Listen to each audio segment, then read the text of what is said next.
guys? We're back. Another episode. We're going to do this. I'm getting all my crap together because I didn't actually set it up before I did this.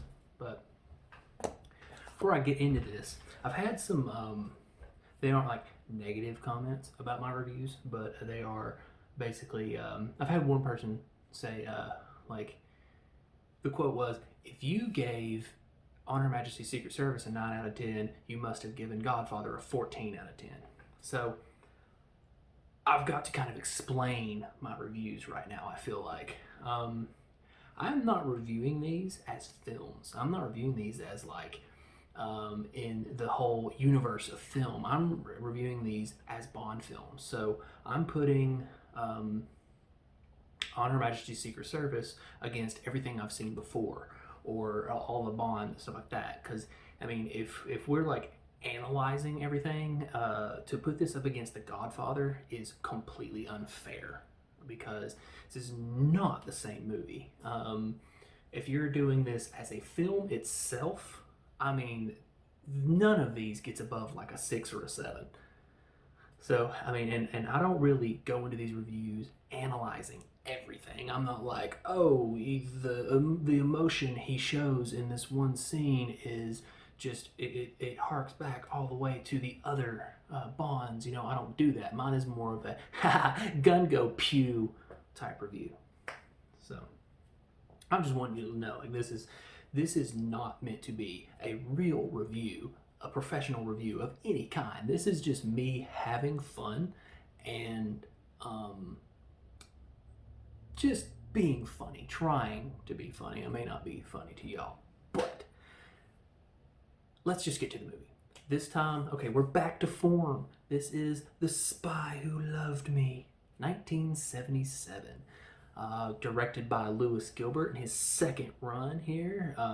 Roger Moore is in his third run at the tender age of 49. We have the Bond girls, Anya Anisova. We have, this is her name, she doesn't have one. It is Log Cabin Girl. We have Naomi and Felicia. Our villain is Carl Stromberg and Jaws. Yes, the Lotus of Spirit the car makes a little appearance here, and the song is "Nobody Does It Better" by Carly Simon, which is very, very cool. And like I said, we are back to form, man. I'm very excited because this is more Bondy. I like this. This was like, of the last two films, it was just wow, the chore. So get right into it. Here's a little fun fact. I'm going to start it out with Lewis Gilbert was not the first choice to direct this film. The first choice to direct this film was Steven Spielberg. Not even kidding. Steven Spielberg was supposed to direct this film. Steven Spielberg has a lot to do with the Bond series because he's actually really good friends with several of the producers. Thing was, they were like, okay, maybe we should get Steven Spielberg to direct this.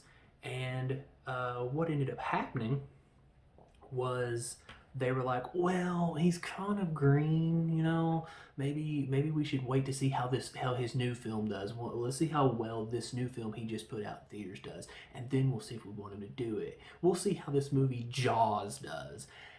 And Jaws was the highest grossing film of all time. So it was really good. It worked really well. And it was so popular that they're like, oh, do you want to direct this Bond film? And he's kind of like, I'm kind of a big enough director now to where I can do my own stories and I don't have to do movies based on series or books. I'm going to go do my own movie. It's called Close Encounters of the Third Kind. And which Close Encounters of the Third Kind actually comes into play in Moonraker. We'll get to that when we get to Moonraker. So it's supposed to be Steven Spielberg. Very awesome.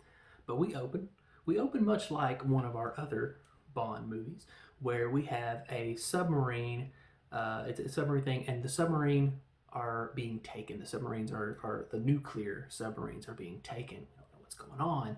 And all the powers that be are getting together like, hey, call in your best agents. We get the Russian agent, and you're like, call in our best agent. He's calling him up, and you see a dude in bed with a beautiful woman, and she's like, oh, we think, oh, the woman's just the fodder, right? And the guy gets up, he sees the phone ringing, and he hands the phone to the girl. The girl is actually the agent, and the girl is Anya Anisova. Beautiful, awesome. I liked her a whole lot. This was Barbara Bach, very good actress. Like she's really cool as Bond girl. She was actually cast 4 days before shooting started. 4 days. Um, but she also has gone on to like would later go on to talk about how much she doesn't like Bond. She didn't say anything about the Bond movies. She doesn't like Bond. She called him a chauvinist pig who uses women as human shields. Also, a fun fact about Barbara Bach: she is married to Ringo Starr of Beatles fame. I like that one because I like the Beatles. I'm named after a Beatle. I said that before. My middle name's Paul, so named after a Beatle. It's very cool. She's an agent, so apparently she's Russia's best agent. And Bond, we finally get Bond because he's getting called in. Bond is with a girl. He is with our log cabin girl. Yay, log cabin girl.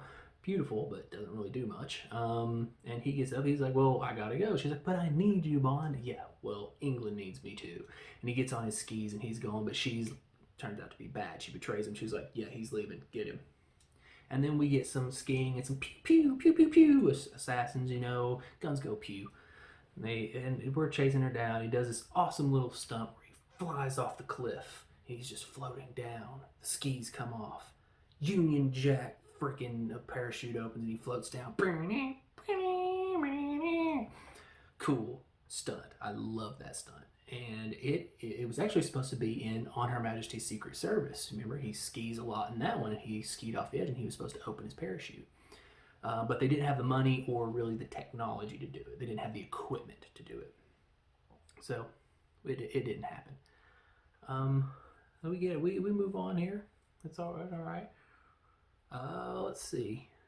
We're going on to the title sequence, which has a lot of it's basically that 70s show where they're all jumping up down. They're doing their title where they're all jumping up down on trampolines and stuff, and that's basically what we're getting. We're getting shadow people jumping up to a very Queen sounding Carly Simon song, a nice little 70s groove, you know.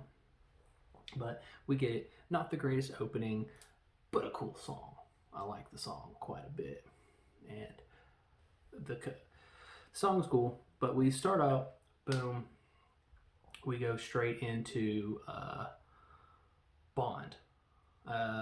We're straight into the opening of this movie where we're seeing the Russians and they're telling Anya she has to go get this microfilm. She has to go get it. And but we do find out that Bond killed her friend, and it's the guy at the beginning of the movie. He's like, yeah, we know one of their agents, one of the British agents killed him. And you're like, oh, he's dead. It's like, oh man, that sucks. But I mean, we're not, and then we got to go meet our villain. Our villain, Carl Stromberg, played by Kurt Jurgens, which is a cool name, Kurt Jurgens. It's like Turd Ferguson. It's a very cool name. But we meet him about 17 minutes in, and he is mean. He has a secretary. He's like, oh, well, someone's selling our secrets. And he's like, yeah, hey, secretary, go get me some food. And she gets into the elevator. He opens up the elevator. She falls in. He feeds her to sharks, man. Sharks are like, no, eating her up. And yeah, he's not a nice guy. The two dudes that are with him, he's like, y'all are doing a good job. Keep on keeping on, you know. And they get in the helicopter, and he's like, yeah, boom, blows up the helicopter. So he kills a lot of people in this. He's not a very nice guy. But he's not one of the best villains because he is mean and everything. But beyond this, he actually isn't seen much in the movie, and he doesn't do much. He has a plot that's kind of dumb, but it's kind of dumb, kind of cool. But we meet his henchman, and I don't care about the first guy, but who we really care about is Jaws. And he was actually named, the henchman was actually named for Steven Spielberg. He was named after the shark. So he had that going for him. And if you look, he has that smile, those messed up teeth.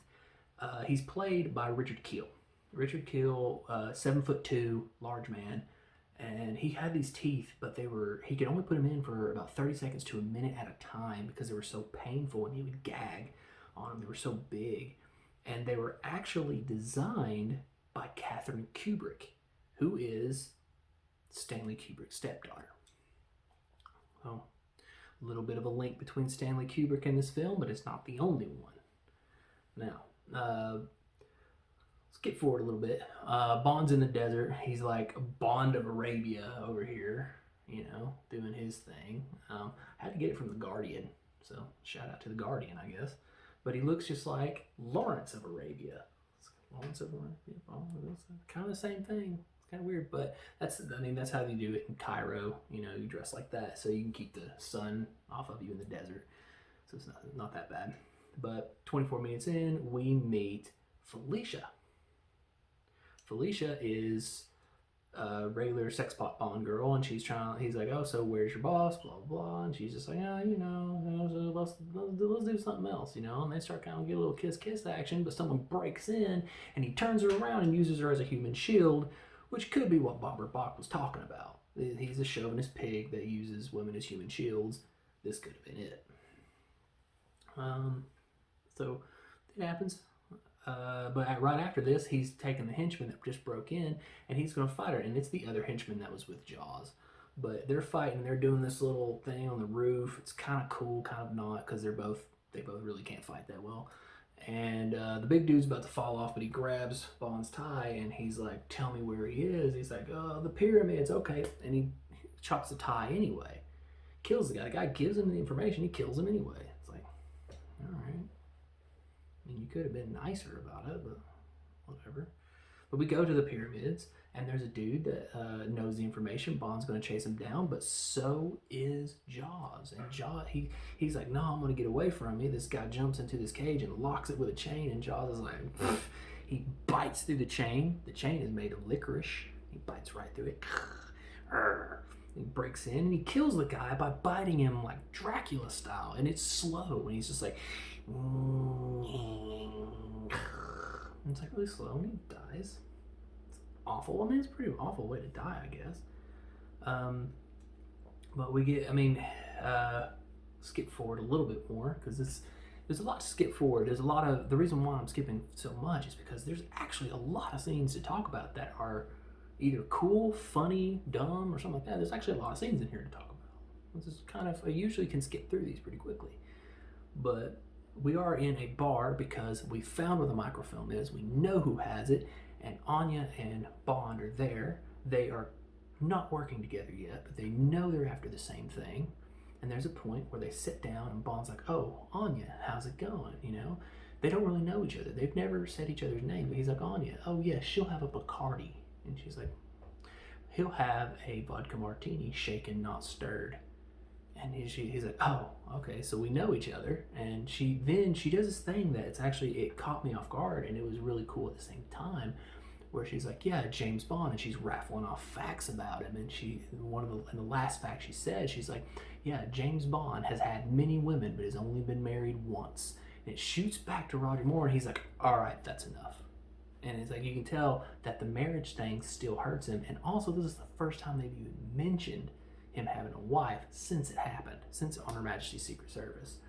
I think they may have mentioned it once in another movie, but it was so much in passing that you couldn't even tell. But yeah, he's actually, it hurt him, but they get there, they find the guy. The guy's like, all right, let's start the bidding on this microfilm. And Bond and Anya are like, okay. But they're like, hey, yo, bad guy number 3, you got a call. Can you go get that? And Jaws meets him in some kind of telephone booth and bites him, kills him, done. Takes the microfilm, runs off, lumbering really, because he's a big dude. And he's running off, but they start following him. They start following him. He knows though. He actually knows that he's being followed. Like, he knows that Anya and James are following him, so he's kind of leading him into a trap. He's in there, doing his thing. Okay, cool. And he leads him into a bunch of ruins, and we get Bond versus Jaws. Round 1, fight. Fight. And Bond wins by collapsing a scaffolding on him. Cool. And then now they have the microfilm, but they gotta get out of here, and they're traipsing through the desert. They do it, and then they finally get out. They get on the boat. They do a little kiss action, and she pulls out a cigarette. She's like, all right, and she's like, whew, she blows smoke in his face, and it knocks him out. So Anya wins that one. But we're about 51 minutes in now, because about 45 minutes in, this movie really starts to pick up.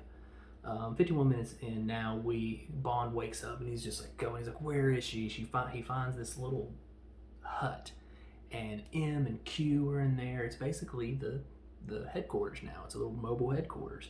He goes there, Q, and he sees Anya, and he's like, oh, what the heck? And they have the microfilm, but Bond has already checked out the microfilm. He's like, I'm pretty sure it's worthless. There's nothing on here that we can use. And they're like, well, then let's let Q look at it. And Q looks at it, and he's like, well, I don't know, but they're like, what's that symbol? And it turns out that the plans are Stromberg, so now they know where to go. It's like, we gotta go get Stromberg now.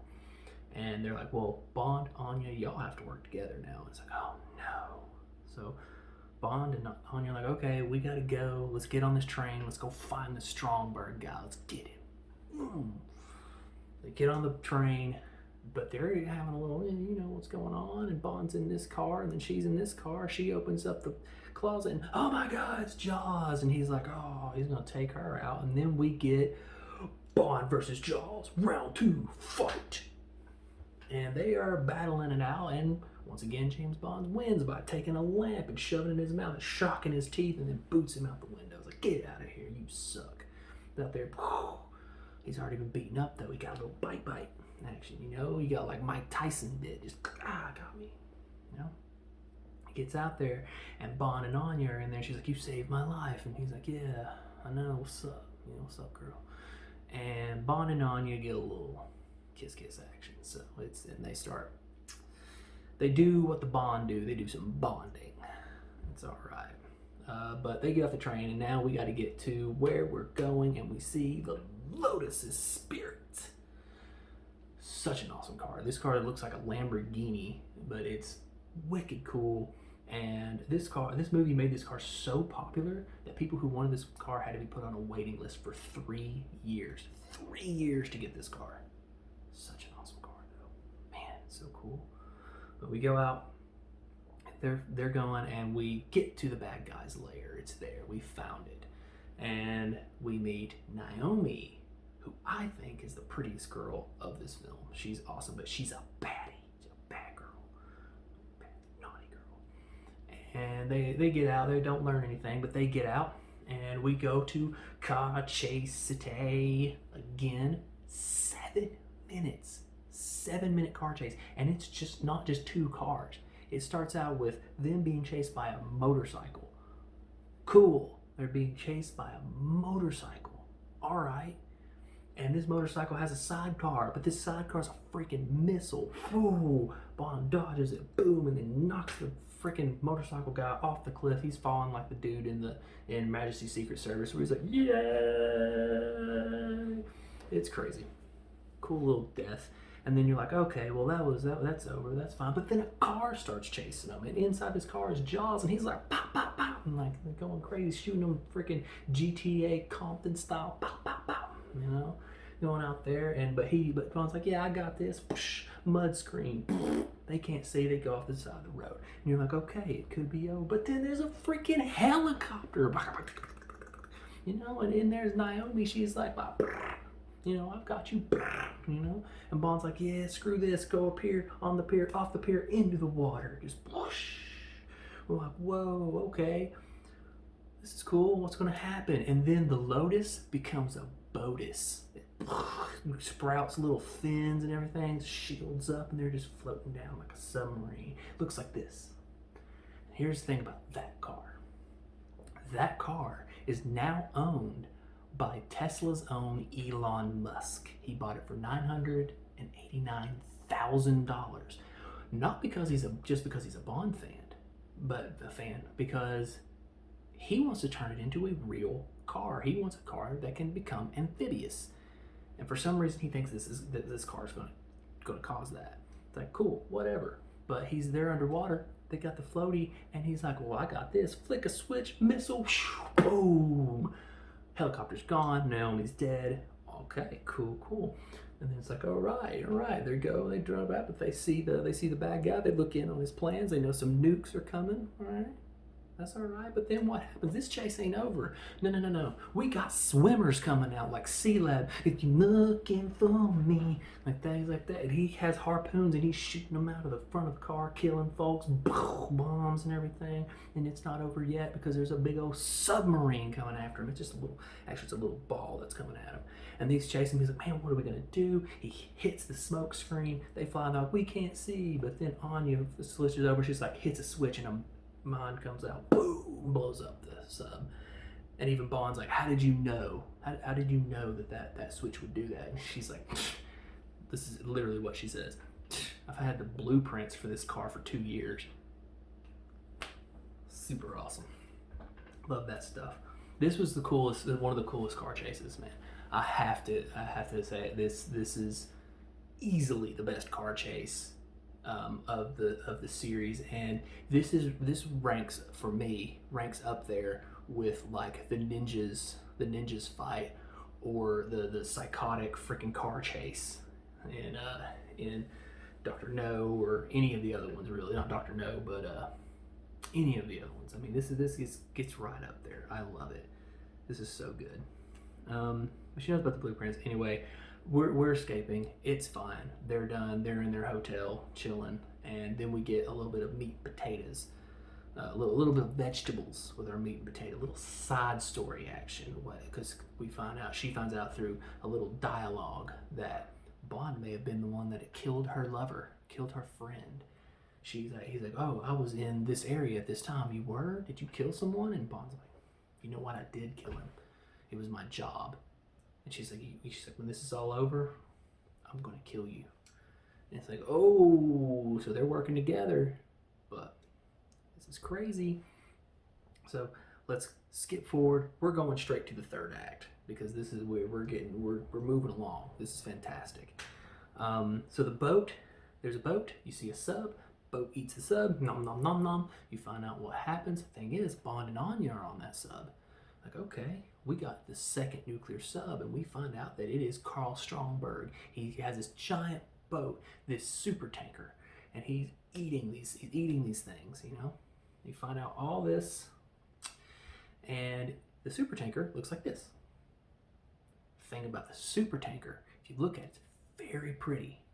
Very pretty. There's a reason why it's so pretty, and that's because Stanley Kubrick did the lighting on that, and it looks a lot like the lighting from 2001: Space Odyssey.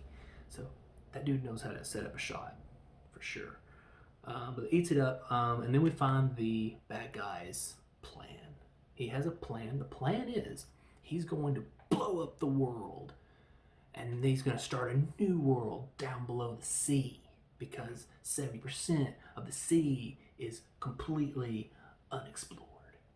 And he's going to rule it with Atlantis. He has the underground layer and city called Atlantis. And this is what we're going to do. But he's going to do it with nukes. He's got 2 nuke subs, and he's going to use those to nuke the planet. All right, we got that. Cool. But Anya's coming with him. Carl's like, Anya, you're coming with me. Kill Bond. Or actually, he says take him prisoner. He's like, take him prisoner. And he's taking him to put him with all the other prisoners. But Bond. He's like, no, I'm escaping, son. He has a harpoon gun. He shoots it, goes through one guy, hits the guy behind him. It's a 2-for-1 special. Boom. And then he goes and sets free everybody. He's like, hey, all of you, head to the armory. They all get the guns, and we're like, whoa. Super tanker, battle. We got explosions, people getting shot. Not as cool as ninjas, but very, very cool still. And it's crazy, but awesome. Boom, boom, blown up. Everything's happening. Now, after all this, they get to the command center through means you'll have to watch to find out how. It's actually cool. I don't want to give that away because how they do it is actually really cool. And they get there and they're like, well, what are we going to do? The nukes are going to go off. Change the coordinates. See if we can't get them to blow up each other. Nukes go off. Hits the other sub. Boom, boom, boom. It's all over. Nukes are gone. Bond has saved the day. The bad guy ran off to be in his lair, his Atlantis. He's like, all right. And then they're going to Atlantis. They're going to go save Anya and take out the bad guy. But then they get their orders. Their orders are to blow up Atlantis right now. We can't do that. Anya's there. Bond's like, I got to save Anya. And they're like, okay, you have 1 hour. He's like, okay. So he breaks out this weird jet ski that he has to build. He's like, he's probably doing a little bit of that. You know, because this is before jet skis were popular. He gets on the jet ski, he gets under there, and he finds the bad guy, and he's like, okay, we're gonna get it on. Let's do this. They're sitting at the table together. The bad guy, Carl, reaches under the table, and he's got a gun under there with the longest barrel I've ever seen in my life. Like, bigger than the Joker's in Tim Burton's Batman. Like, bigger than that. It was huge, and he's like, boom, but it takes so long to get down the barrel that James hears it. He's like, oh, move, gun. He points it down the barrel, pop, pop, kills the bad guy. Not a cool death. He just gets shot twice. Whatever. Cool. We think it's over. All right, we do. He's gonna save Anya. Get out of here. He runs down there, and what do we get? Bond versus Jaws, round 3, fight. We get that. It's wicked crazy cool. And he's fighting, but it's kind of a. And then I'm like, the whole time I'm like, man, Jaws really hates Bond. Like, why does he hate Bond so much? He just wants to kill Bond. And the only thing I could come up with, is that he stole Happy Gilmore's golf jacket. And I think it went something like this. I believe that's Mr. Gilmore's! And he's running out like, you know, and Bond's like, oh my God. But they fight. They get a pop, they fight, they get it on. And he beats him by having a magnet. He sets the magnet, grabs his teeth, tink. And he's like carrying him off, you know, and he dumps him into the shark tank. He's like, okay, it's all over. But Jaws fights Jaws. Jaws is fighting the shark and he bites him. He beats him and stuff. And one of the last things you see, it's not the last thing you see, one of the last things you see is Jaws coming up out of the water, and he survived. Here's a fun fact about that. When they originally shot the movie, Jaws died by a shark. He was going to get eaten. And the test audiences hated it. They hated it. They were like, no, this is stupid. So they re-edited the movie to where Jaws lived and then showed it to the test audience again, and the test audience cheered when Jaws survived. Like, yeah, this is why he's in the sequel. So, you know, they're happy that Jaws is there.